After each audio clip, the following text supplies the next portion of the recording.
En 2018, Nils Schneider, 35 ans, rencontrait pour la première fois Virginie Efira, 45 ans, sur le tournage du film Un amour impossible.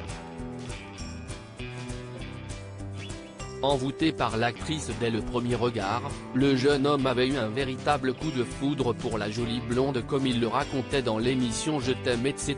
le 28 janvier 2020.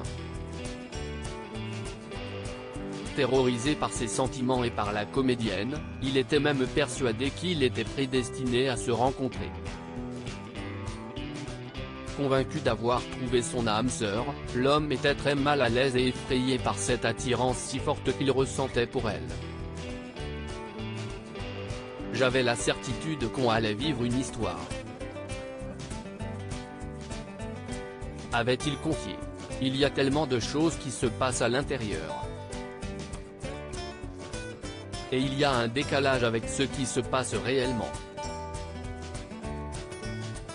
J'étais persuadé qu'on allait avoir une histoire et en même temps, dès que j'étais à côté d'elle, c'était la panique, révélait le comédien, qui adoptait pourtant un comportement très froid avec l'actrice. Toute l'équipe pensait qu'on se détestait, avait-il expliqué. On ne se disait pas un mot. Quand on était 3 par exemple et qu'il y avait une personne qui partait, je me disais oh non, je vais me retrouver seul à côté d'elle. Fou de la maman d'Ali, 9 ans, née de l'union entre Virginie Efira et Mabrouk El Mekri, il a également endossé un nouveau rôle, celui de beau-père.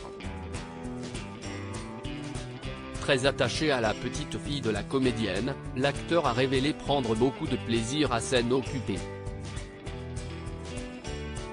Protecteur, il veille d'ailleurs déjà à ce que la fillette soit féministe. Elle adore jouer à la poupée. Interviewé par le magazine Paris Match en 2020, il avait ainsi raconté avec tendresse « J'ai une belle fille et elle adore jouer à la poupée. Spontanément, j'étais plutôt du genre à me dire « Mais par quoi est-elle déterminée pour avoir envie de jouer à la poupée? Non, joue avec autre chose. » Je suis féministe jusqu'au bout des ongles. Côté carrière, Nils Schneider a remporté le trophée Chopard au Festival de Cannes 2011, le César du meilleur espoir masculin pour Diamant Noir en 2017, le prix de la meilleure interprétation masculine pour Sympathie pour le diable au Festival international du film de Saint-Jean-de-Luz 2019 et le prix de la meilleure interprétation masculine pour Sentinelle Sud au Festival international du film de Saint-Jean-de-Luz 2021.